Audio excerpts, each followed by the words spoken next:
Mohon solusi untuk permasalahan yang saya hadapi, Buya. Saya bingung dengan kondisi rumah tangga saya. Meskipun tinggal satu atap dengan suami dan mertua, kami sering cekcok dan suami saya egois serta tidak menghargai saya. Keluarganya sering ikut campur dan saya selalu disalahkan. Saya merasa sendirian, terutama saat hamil dan melahirkan, tanpa dukungan dari suami. Dia jarang berkomunikasi dan tidak peduli pada anak. Baru-baru ini saya kenal pria lain yang lebih perhatian dan dewasa. Kami merasa cocok, tetapi saya khawatir tentang status saya. Saya sudah mencoba berbicara dengan suami, tapi tidak ada perubahan. Saya merasa hidup seperti sendirian dan ini membuat saya lelah dan khawatir. Apa yang harus saya lakukan, Buya? Syukron, mohon pencerahannya, Buya. Wassalamualaikum warahmatullahi wabarakatuh.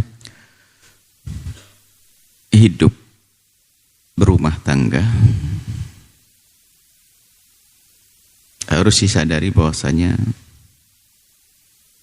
di balik kehidupan itu ada ridho Allah, pahala dari Allah. Maka bukan sekedar kita berusaha untuk menjadikan pasangan itu senang, tapi juga saling menguatkan. Mungkin seorang istri mendapatkan perlakuan kurang baik bukan dari suaminya. Suaminya sangat baik barangkali. Dari mungkin keluarga suami. Maka tugas suami di sini adalah menguatkan hati sang istri. Ditambal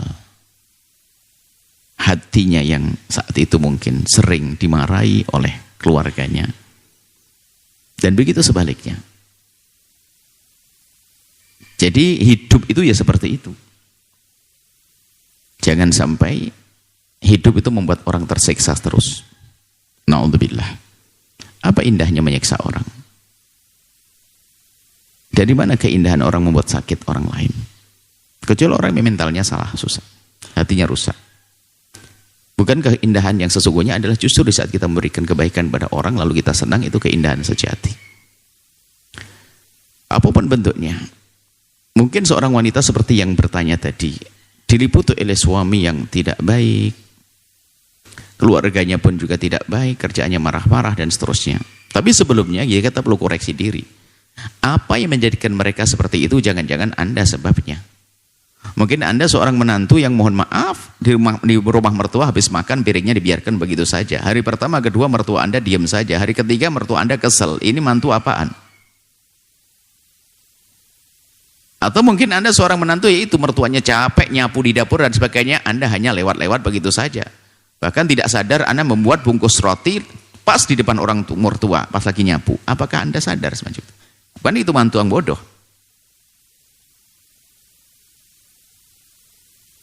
Mertua sibuk masak, ternyata apa? Menantunya hanya duduk-duduk saja. Guyon sama suaminya. Ya boleh guyon sama suami.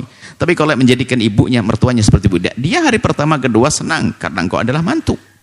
Tapi hari ketiga, keempat mungkin sudah mulai kesel. Kenapa? Ini mantu apaan? Setelah pulang, paluang kamu dengan suamimu pulang, tak taunya meninggalkan selimut, berantakan dan sebagainya. Mertua suruh ngerapikan. Nah, kalau model perempuan begitu, tiba-tiba mertuanya berubah, ya jangan disalahkan mertua. Wong mantu gak bener. Mantu gak punya perasaan. Jadi kita perlu koreksi, jangan-jangan keadaan suami, keadaan mertua itu adalah Anda sebabnya. Ini karena Anda tidak duduk langsung dengan Buya. Kalau duduk kan Buya tanya satu-satu. Ini untuk semuanya pelajaran. Jadi kalau ada mertua tidak baik, ipar tidak baik, semua tidak baik, jangan gampang menyalahkan orang lain. Jangan-jangan Anda memang akhlaknya tidak baik di situ. Di kamar, tok, makan pun di kamar, keluar dari pintu langsung kelihatan piring kosong. Yang ngambil iparnya. Ya ini kan sakit. Masuk rumah sakit gila perempuan itu. Saya ajari anak-anak, kita ajari yang benar hidup itu. Nah, atau seorang menantu laki-laki ke rumah mertuanya, Masya Allah. Kayak bos gayanya. Tidur sampai jam berapa. Siang bangun-bangun langsung makan. Sama mertuanya jarang senyum dan sebagainya. Nyapa enggak dan sebagainya. Ini model apa hidup kayak begitu? Jadi dari yang bertanya tadi kami coba dulu, barangkali Anda yang membuat kesalahan. Oke, anggap saja Anda wanita baik. Sudah benar dan sebagainya. Suami Anda memojokkan Anda, keluarga memojokkan Anda. Anda menjadi sempit hati Anda, gelisah. Nah, yang harus Anda lakukan seharusnya menyelesaikan permasalahan ini. Dan siapapun yang punya permasalahan di rumah tangga, awas, hati-hati. Jangan sekali-kali berani mencoba cari kesenangan selain yang halal. Maka di saat Anda mencoba kenalan dengan laki-laki itu, maka sungguhnya umpan setan telah datang untuk Anda. Sehingga upaya untuk membenahi keluarga menjadi semakin jauh. Karena apa? Anda merasa, bahkan mungkin Anda lebih senang keluarga ini akan cepat dihancurkan, biar saya ganti ke laki-laki itu. Siapapun yang punya masalah keluarga di rumahnya, fokuslah menyelesaikan problem di rumahnya. Kalau ternyata permasalahan tidak bisa diselesaikan, Anda bisa pisah, baru Anda berpikir menikah lagi. Tapi jangan sampai dalam ikatan halal Anda melirik yang haram. Itu menjadikan usaha membenahi rumah tangga menjadi sekecil, karena dia merasa sudah nyaman, teleponan, video callan, apalagi alasannya apa? Hiburan. Di rumah suamiku tidak pernah suamiku kasar, suamiku ini, ya sudahlah, suami pergi, biarin deh. Yang penting aku hiburan, video callan sama orang. Ini muqaddimah zina. Bisa jadi setelah ketemu dengan laki-laki itu, zina nggak pakai muqaddimah lagi, karena muqaddimahnya sudah telepon. Anda jangan membuka hati Anda seperti itu. Itu menjadikan apa? Usaha Anda membenahi rumah tangga menjadi sempit, kecil. Ya, usaha Anda semakin kecil sehingga Anda pun menjadi, bisa saja Anda bagi gara-gara biar cepat dicerai. Dan harus tahu bahwasanya laki-laki seperti itu, kalau mengerti, Anda punya suami, kok laki-laki itu masih mau, berarti jahatnya double dia. Wong Anda sudah punya suami, kok masih mau dengan Anda. Jadi apa yang harus Anda lakukan? Selesaikan di rumah tangga Anda dulu. Damai yang sesungguhnya, atau kalau ternyata Anda bisa damai dan Anda tidak kuat karena memang dolim betul, Anda pisah. Setelah Anda berpisah, Anda berpikir tentang pintu halal yang baru lagi. Tapi kalau Anda masih dengan keluarga semacam itu, lalu Anda coba komunikasi, Anda punya double kesalahan. Di samping Anda tidak ingin menyelesaikan permasalahan dengan benar karena Anda merasa nyaman dengan dosa-dosa ini, naudzubillah, bisa saja kepleset setelah itu. Karena apa? Semakin pahitnya di rumah, seolah semakin manis di luar rumah.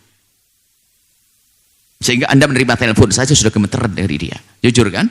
Anda yang bertanya, Anda menerima ada dia sudah gemeteran. Kenapa? Setan sudah bersama Anda. Anjuran kami, selesaikan rumah tangga. Kalau memang tidak benar keluarga Anda, selesai. Bukankah ada jalan perceraian? Setelah itu Anda bisa menikah dengan laki-laki yang Anda pilih, laki-laki yang baik. Tapi jangan merendahkan diri Anda dengan keharaman.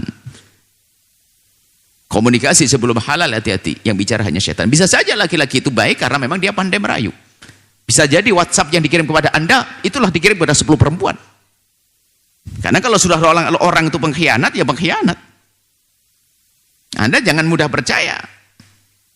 Untuk mengetahui kebaikan seseorang tidak hanya serta-merta dari WhatsApp, dari komunikasi, akan tapi dari rekomendasi orang soleh. Orang baik berkata dia baik, insya Allah baik. Seperti itu. Maksud kami apa? Selesaikan dulu urusan rumah tangga Anda. Pilihannya hanya dua, berdamai dengan keluarga dengan baik dan benar. Jika ternyata sudah tidak bisa dan Anda tidak kuat, ada cara berpisah. Baru setelah itu Anda berpikir tentang laki-laki lain. Makanya jangan sampai laki-laki tadi Anda bahas lagi. Tutup telepon mulai hari ini. Haram Anda berurusan dengan laki-laki itu. Sekarang berisi rumah tangga Anda. Kalau memang tidak bisa, Anda bisa mencari laki-laki yang lain, yang benar.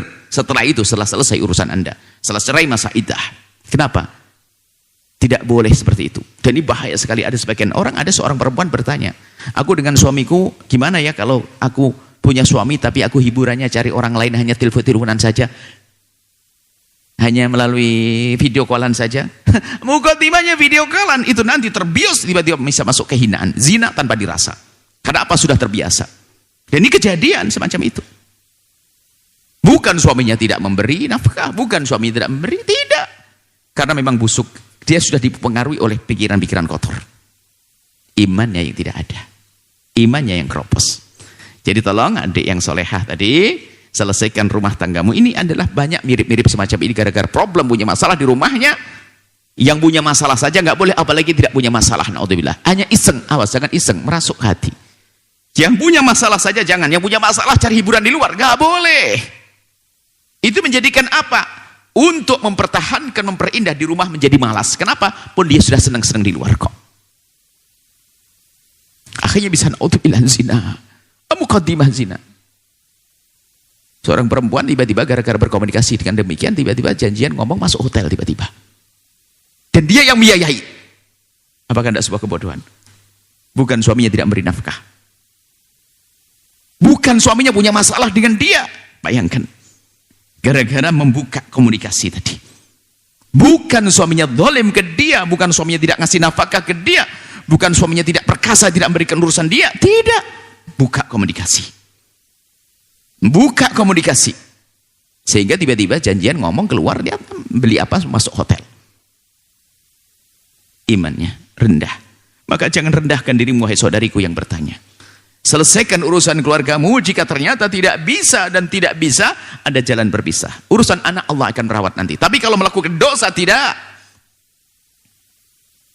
Muqaddimah jangan dianggap sepele. Kan hanya komunikasi. Memang ada hari ini orang zina langsung tutup poin kayak ayam begitu, ketemu langsung begitu. Nggak ada, mesti ada obrolan dulu, komunikasi dulu, mendekat. Itu. Anda sudah masuk pintunya. Sampai Anda sifati dia lebih bertanggung jawab, lebih nyaman, lebih ini. Itu bahaya sekali ya. Sengaja kami perpanjang jawaban ini karena banyak kasus-kasus serupa. Kalau punya masalah di rumah, bukan Anda mencari hiburan yang haram seperti itu. Tidak. AKTW yang halal, iya mungkin hadir pengajian, minta izin untuk menghilangkan, itu boleh. Tapi kalau yang haram itu justru menjadikan ruwet di rumahnya nanti. Kenapa? Semakin pahit keadaannya di rumah. Karena diperbandingkan, laki-laki ini lebih lembut, lebih dewasa, lebih ngerti. Akhirnya suaminya lebih terpuruk. Sehingga mau membuat perdamaian susah. Itu bahaya. Takutlah kepada Allah, ya Allah. Saudariku tercinta, insya Allah rumah tanggamu indah. Bahagia ya. Yang terang-terangan dengan suami, kalau ternyata sudah tidak bisa dan tidak bisa karena keras kepalanya mereka, itu lain cerita. Kan ada jalan untuk bisa. Tapi pisah yang benar, bukan dengan permusuhan, dengan dendam. Ini saja, wallahu a'lam bishawab.